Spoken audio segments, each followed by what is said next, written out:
gentlemen, welcome to our first edition of the Poetry Brothel Sofa Talks. We're so excited. We have the wonderful, the amazing, the passionate, the desirable, the absolutely magical and mystical La Betty with us tonight. So it's so happy to have you. How are you feeling? Very good, dear fellow heart. Oh, I know. I get so sexy around you. I know. It's a bit too much. contagious. It is quite You contagious, too. intoxicating. But we're so happy to have you here for two reasons. Because we've put the Spanish magic into the show with us tonight. Look at the guitar, the special edition Wow. Very for this special for me, the guitar. Only you know for you that? we brought it. So Thank we you, are very, darling. very happy. Thank you. La Betty, also known as La Llorona in the Poetry Brothel, the lost daughter of Garcia Lorca. Yeah. Could you tell us a little about how it started, your relationship with the Poetry Brothel, with our wonderful organization here? Yes, well,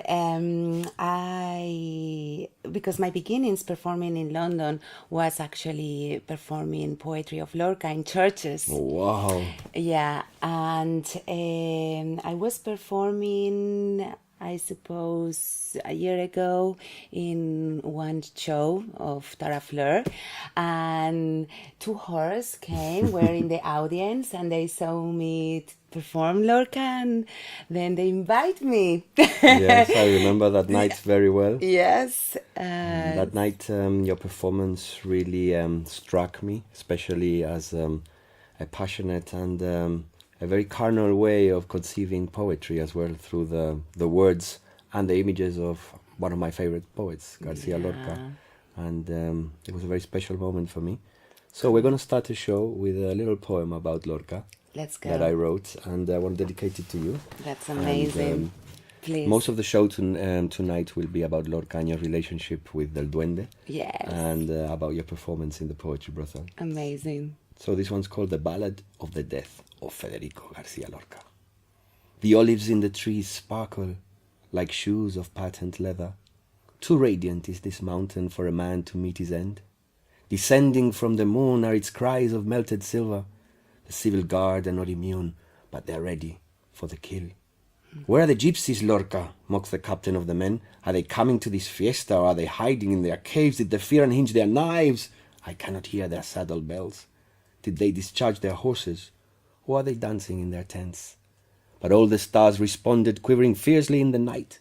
You can touch a poet's body, but you will never ruin his mind. Oh, the smell of blood and wax. Oh, the anger of the fig trees. No bullet from a fascist thug will deter our birds from singing. Dark, dark is the heart of Spain. Black reeds grow upon its chest. All the angels have departed for the pain of Lorca's death. Heated youths rip off their shirts. Virgin girls insult their mothers. Whimpers for a foreign Christ. Rage for the son of Granada. This one was for you, especially. Thank you. It's amazing. It's one of my favorite poems of... Can I promote a bit? The beautiful poetry book of Buy it, because Gabriel Moreno, The Moon and the Sparrow. An amazing poetry book. Thank you so much, Betty. Betty, I want to talk about your relationship with Lorca, because that really interests me from the first moment I watched your performance. When did you start to feel that you had this performance relationship with Federico Garcia Lorca? It started actually in Ireland. I live in Cork for 4 years, and I had the amazing opportunity to do a postgraduate course, a master's in the Spanish studies. And because at the moment I was interested in performance art, and I was at the moment dancing flamenco, I had a previous period living in Seville, and I kind of follow the traces of Andalusian and Lorca and Duende, and I was for a few years, wondering about desire and Duende. And years later, I had the opportunity to research and be involved in the academia world and research the relationship about Federico Garcia Lorca and flamenco. And it's when some friends were like, why not you start to perform and recite? So I start to bring Reciting poetry, Lorca's poetry, especially two of the publications, Deep Song and Gypsy Ballad. And at the moment, I didn't translate the poems because I wanted to bring in my body that tension about emotion and reason. Because in flamenco is essential, even if it's like about emotion and the fears and the passion, but there is always a rhythm happening Yeah. underneath that takes you. Very And mathematical rhythm, isn't it's it? a mathematical rhythm, and same as flamenco dance. Me as a flamenco dancer at the moment, at that time, there was always this rhythm and then that combination. So I thought that the speaking word will be amazing, and it's when I start to recite poetry and with flamenco movement.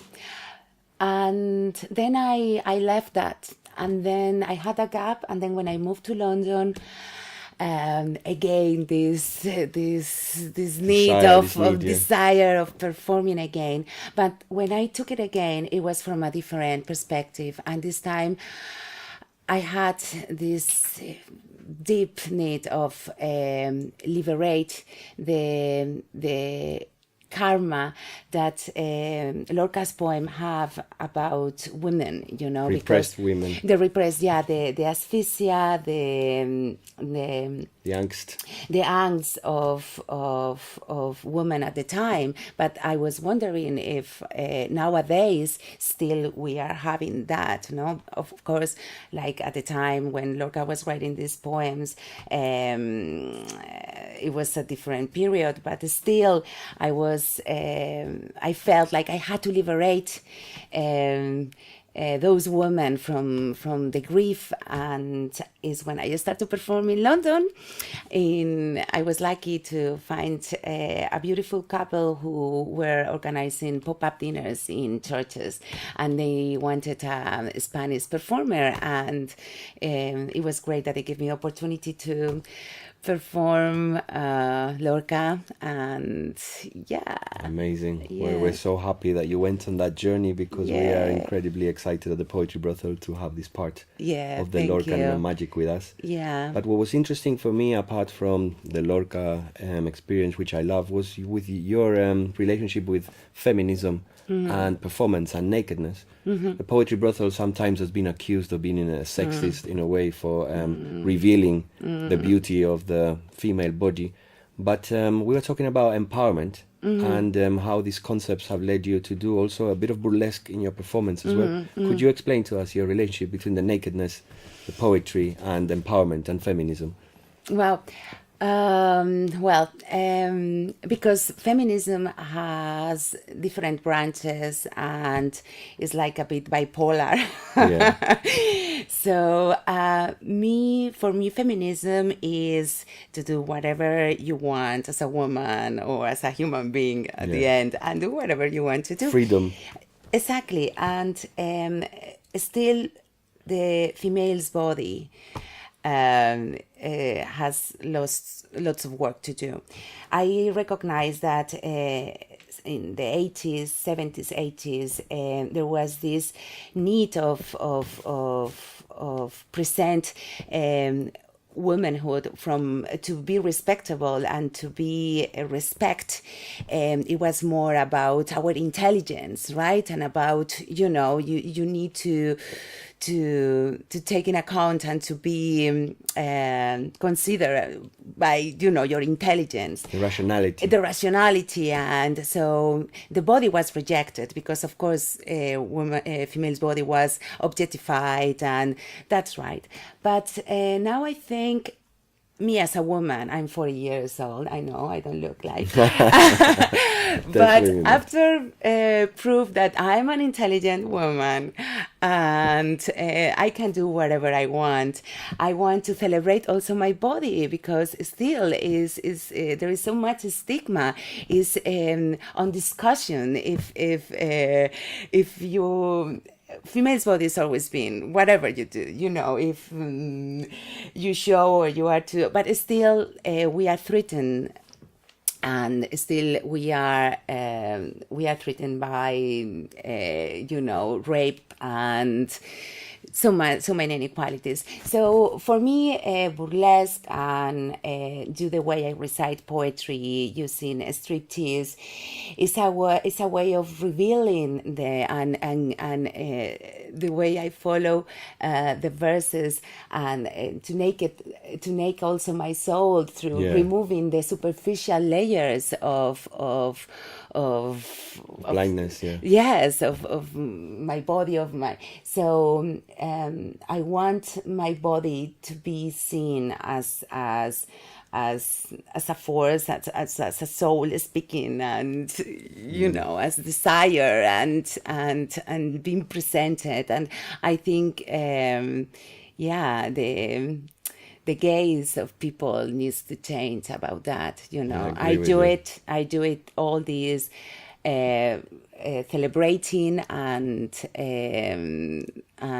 just being a free woman that enjoys doing what I do. So why should be considered wrong? Absolutely. Well, I think Lorca would be so happy to celebrate both the mind and the body, because he himself, it was a pity that such a open-minded person lived a lot of repression because of his sexuality as well. Exactly. It wasn't until he was in his 30s that he managed to be open about his homosexuality and have relationships and try and experience his body, because he was like disembodied for many years because he couldn't express himself sexually. Yes. And I think that's what struck me when I first saw your performance, how I think Lorca would be so proud to see his poetry and the body together in a celebration of life, exactly, in a celebration of power, in a celebration of fire and desire. Yeah. So I think the moment has come for you to give us a poem, please. Okay. One of your Lorca poems. Okay. Well, that's funny also because when I started to perform in London, people were asking me. My first performances were reciting in Spanish, because for me it was like my body, my body was the translation. I grown up like listening and reading poetry in English without really knowing. So I thought that the body in itself will express the words, right? But here in London, people were like, no, but we would like to know, the meaning. And so it's when I started to change, because Lorca didn't trust translation. He thought it corrupts the spirit of the original language. So and his English was terrible. He spent many years he spent 1 year in New York, but his English never improved. So probably a real Andalusian. With an incredible strong Spanish accent. Spanish accent, we do. So what I do in my performances reciting Lorca is I mix some poems. I do Spanish and English, same poem in both languages, and then some poems just in English.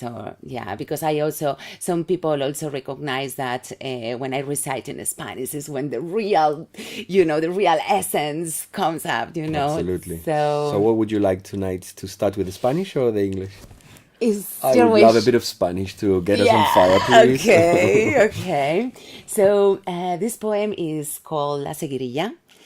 And La Seguirilla is actually one of the flamenco styles, is one of the deepest. And I love the deep song. This is a poem belonging to Deep Song publication.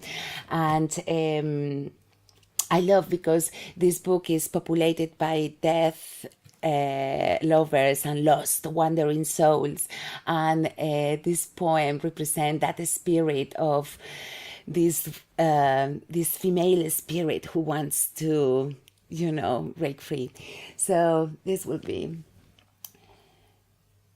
entre mariposas negras caminó una muchacha morena junto a una blanca serpiente de niebla, tierra de luz, cielo de tierra. Va encadenada al temblor de un ritmo que nunca llega. Tiene el corazón de plata y un puñal en la diestra. ¿A dónde va Seguirilla con un ritmo sin cabeza? ¿Qué luna recogerá tu dolor de cal y adelfa? Tierra de luz, cielo de tierra. Wow. That's so beautiful. Don't make me cry on live No, I television. wanted to make you horny. Don't cry.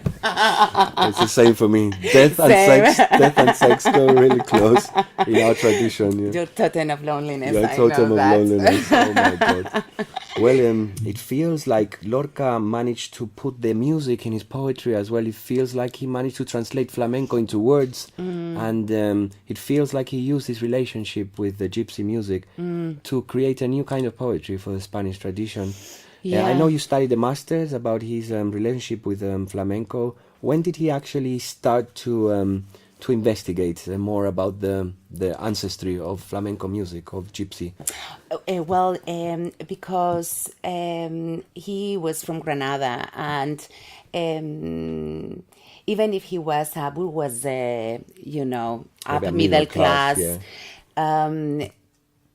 he always remembers how the women, the servants, were at his cortijo, no, the typical Andalusian house, big, and Like he a country could house, yeah? Yeah, he could always remember how he will listen.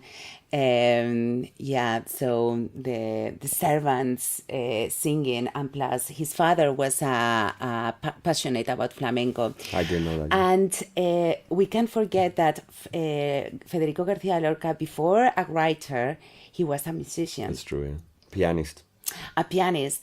And imagine the relationship he had with Manuel de Falla, one of the greatest composers, Spanish composers, and they were very close. And so there is something very special about flamenco. Now I'm getting too passionate, because flamenco is considered a universal art because it brings the poor and the marginal roots of ethnical groups that were in certain period in the south of Spain, Jewish, Moorish, Africans, and important, the gypsies who came from Indians from the Rajasthan, who after a revolution they had to emigrate, and they end up, all these different diverse groups, they end up in the south of Spain.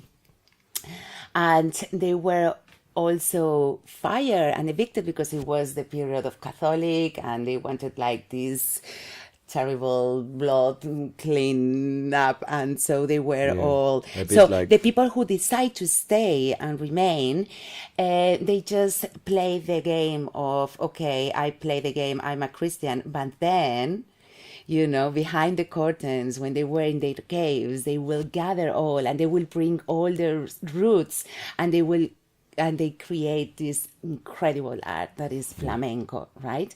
So flamenco is rooted. Flamenco, it has the duende that we will talk about that, and the duende, and it brings a telluric wisdom, that is related with the grief and the pain and the way of liberate in a cathartic way this human grave. So I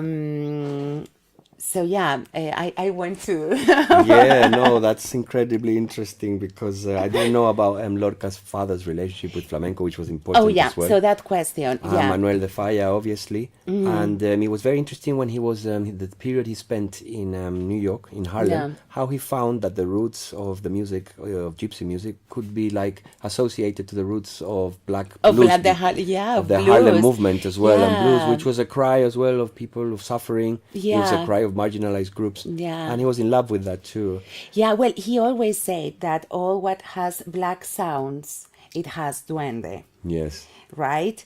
So he was capable to bring from the soul music, and it's actually what duende is. Yes, we're going to talk about duende in a minute. I'm going to read you a poem that I actually wrote for Lorca in New York.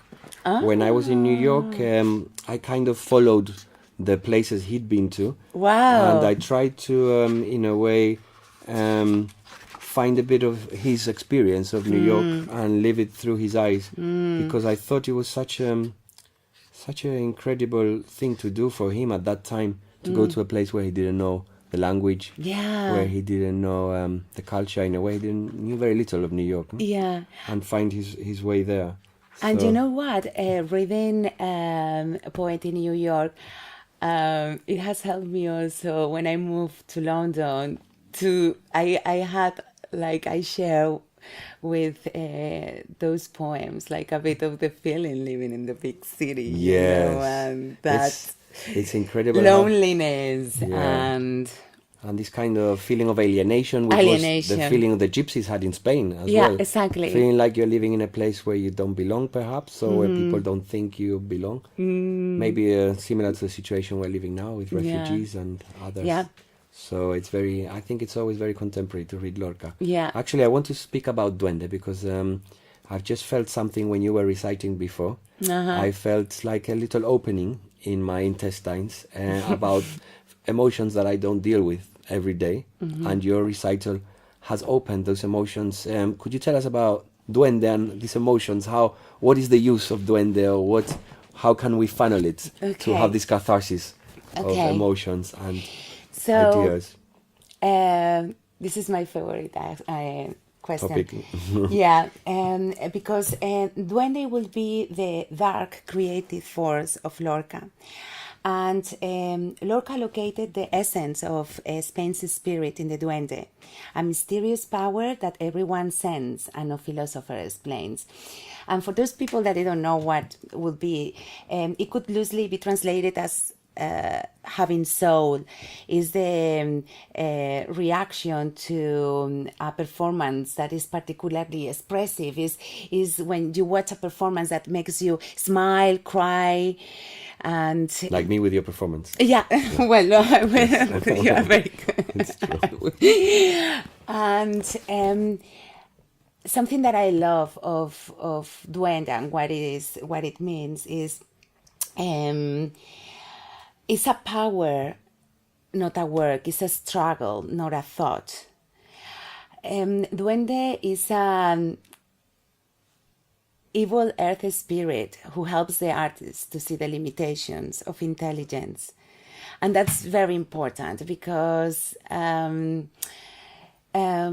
sometimes we really need, because as an artist, we are artists, and we can feel the inspiration, external inspiration, and he located, for example, this difference between muse, angel, and duende in a conference he gave he wrote, because all about duendes, because he is the first one who developed the aesthetics of duende in a talk he gave in Buenos Aires in 1933.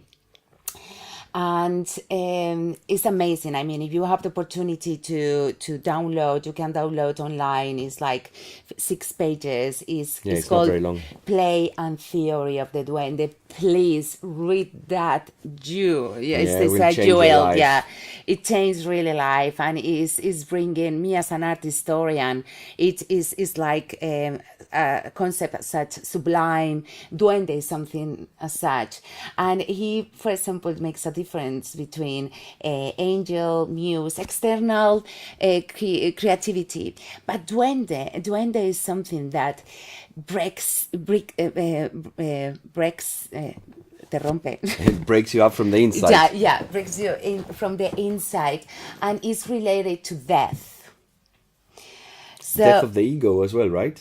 death of yourself Yeah, of is the the ego. death of your ego, and is something that it actually connects with the female. Is like this constant death, rebirth. Is that cycle that I think is life, and even death is the only thing we all know is going to happen to all of us. Is one of the scariest and the fiercest Most feared. fear that we all have, right? So, and still with duende is to be capable, to be able to bring that death, to die, and bring that on a stage and then being able to retake it and make it and survive. Regenerate it, Yeah, yeah. regenerate it. And I find, for example, something that happens in the female body, which is, for example, something that, sorry to talk about menstruation. Yeah, We it's a were sort of talking death. about feminism, right? Yeah, it's a Well, what sort of about, death. yeah, it's a death. I mean, if you are close to the cycles of women that we have monthly, is a constant death and rebirth, you know, and lots of archetypes play in these cycles. So I find it, yeah, death and Duende very close, and how amazing, how incredible things you can do with playing with death, with those demons, and yeah, I totally agree with yeah, you. I'm just gonna have to read a poem now about yeah, death. This is a please. poem about death and the flesh. And just when you were talking about this, I thought we could start to end this beautiful show Yeah, with some of our poems. This perfect. poem basically, I think, was related to some of the moments when I saw your performance,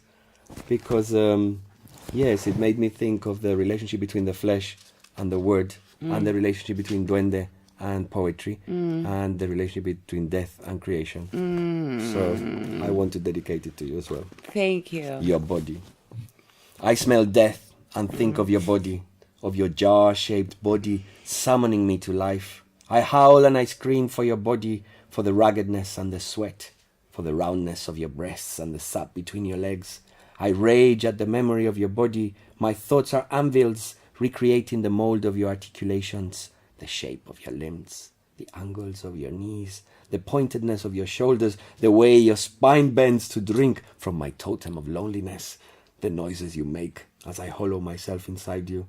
And there is no world beyond your body, there is no earth beyond your flesh. I hold on to your waist like a child holds on to his bread, and I wail and I curse, and I spit at the unsavoriness of work. I curse the tyranny of rent and bills for usurping days from the plenitude of our desires, and I exist in the wholeness, in the memory of your openings. I smell death, and I think of your body, and your rose tastes of poison, and of children being born, and there are hungry snails dripping down your legs, and I see you for the first time, and I no longer believe we shall ever stop breathing.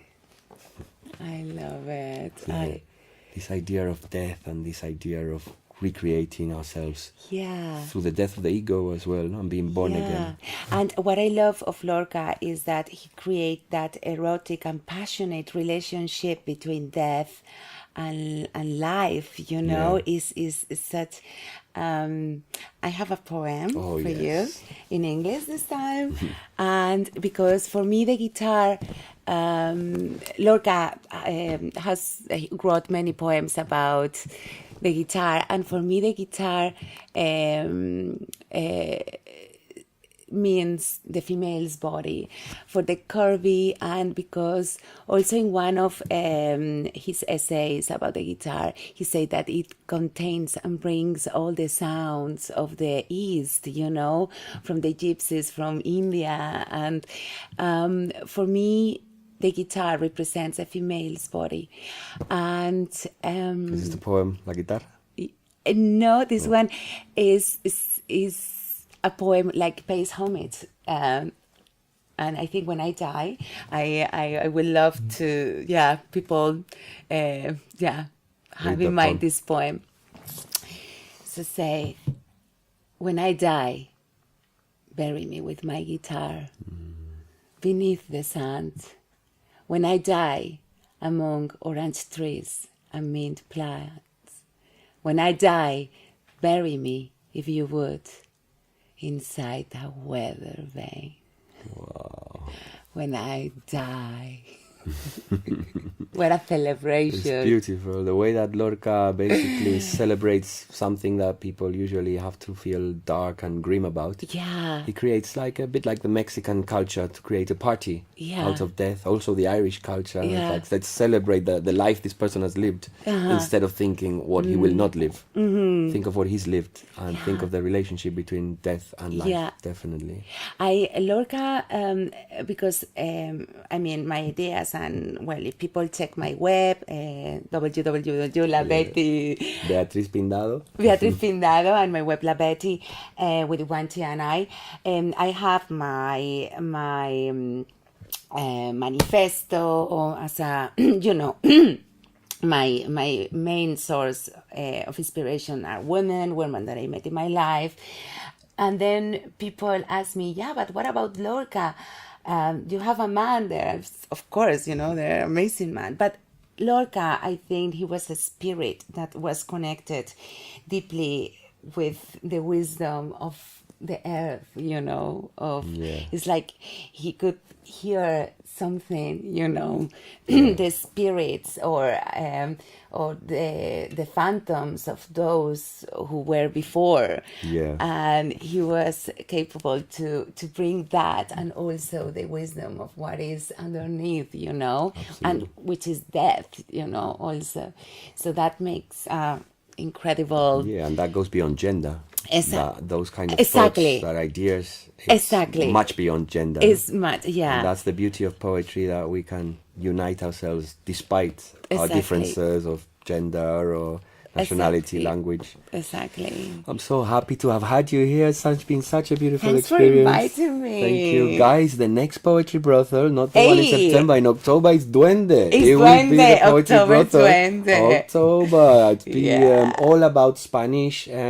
Lorca, it will be about the earth. It will be about the gypsy culture. We'll have a flamenco band. We'll have your fantastic performance. Yeah. And we're going to bring a poet from Spain. It's going to be awesome. And then the 3rd of September. 3rd of September. Next week. Well, yeah. Yeah, next week. Next week. 3rd of September. If you're not there, you're stupid, really, because it's been some of the best nights we've had in London for many times. We are such a bunch of horrors that We're make going for to whore you. ourselves out. We make for you that private. And La Betty, she can do actually private striptease and reading for Oh, you. that's going to be too much for That's- some people. I know, Some I people know. are going to Sometimes I'm not dissolve. prepared. They're going to I be know, I a know. puddle of desire Yeah. in the floor. We're going to step on them and feel like, poor guys, why do you exist if you can't take La Betty?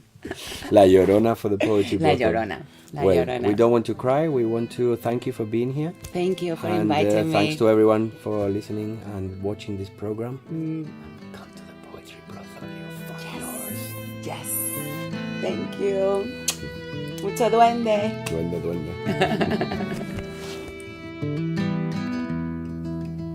Si tienes un hondo penar, piensa en mí. Si tienes ganas de llorar, piensa en mí. Ya sabes que venero tu imagen divina.